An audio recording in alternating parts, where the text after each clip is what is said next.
sound good? Sure, I'd love it.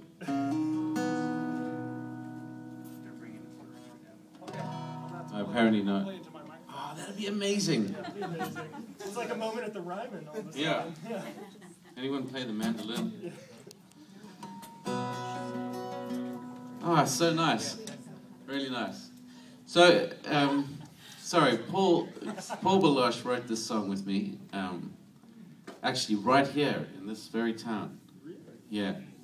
So but it's not a new song for Paul and his peeps, but it is a new song for me. We've just recorded it. Do you mind if I do it? Okay. Well, I mean, we can take a vote. I don't know.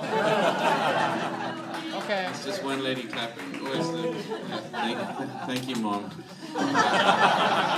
It's okay, though. I think maybe. All right, I'll just do it. Look inside the mystery. See the empty cross. See the risen Savior, victorious and strong. No one else above him, none as strong to save.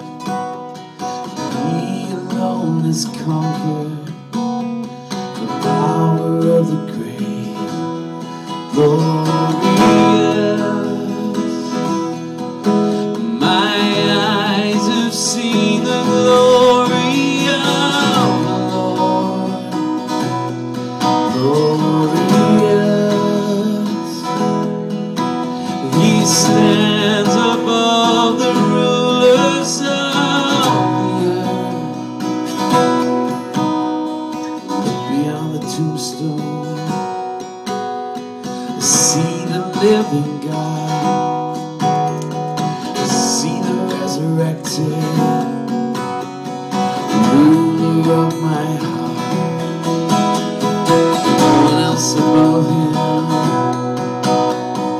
none to match his worth. The hope of his returning fills the universe. Glorious, my eyes have seen the glory of the Lord. Glorious, he stands above the rulers of the earth. Glorious, glorious, Lord, you are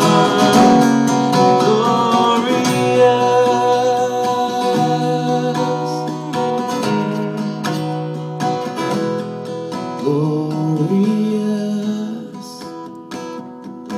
My eyes have seen the glory of the Lord. Glorious, he stands above the rulers of the earth. Glorious, glorious, Lord, you are glorious.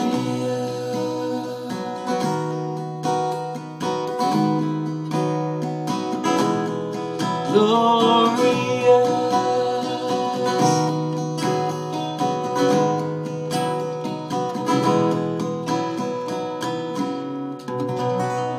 Just a microphone.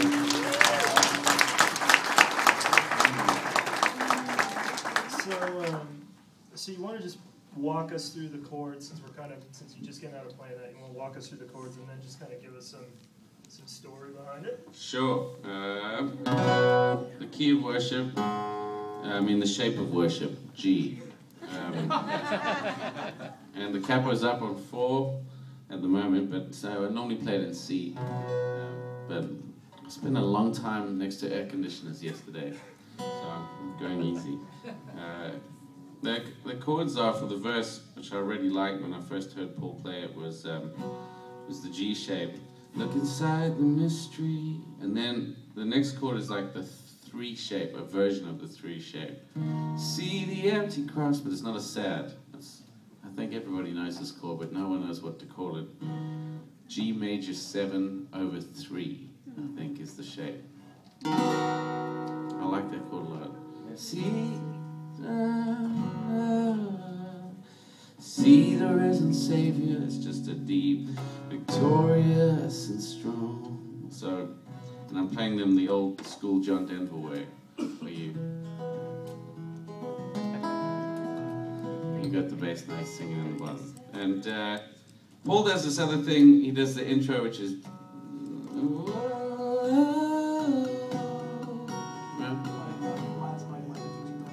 How's it go? Whoa,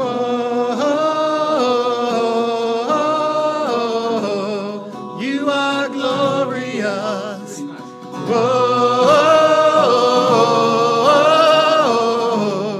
you are glorious. Hey man, that works. I really questioned him about that, but I'm kind of wishing I recorded that. People like doing that these days. I say thank you to Joel Houston. And yeah, and that's it. And basically the story behind the song is a while ago I kept bumping into teachers who were saying we need more songs about the resurrection. We need songs. So you've probably noticed now we've had like a spate of resurrection songs.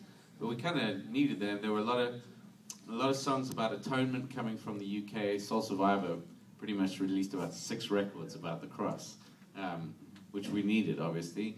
And this is just kind of what happened next. And it felt like the theologians were like, we've got death and sacrifice, but we need to talk about what happens after that. This is the good news. So we wrote this song during presidential campaign, and there were a lot of, I approved this messages. And, people asking us to assess them and assess them as leaders. And I was looking at them, and then I was kind of thinking about Jesus and going, as good as any of these guys and ladies are, Jesus stands above all of them. And not just because he never ever sinned, which is amazing. I fell sick about 6 years ago, and I started noticing just how irritable and sinful I was. I was like, man, I'm sinning like every 3 or 4 minutes. What is wrong with me? And then I just thought, Jesus lived this life on earth 33 years, and he never sinned once. Like, he never got irritated once. How did he do that?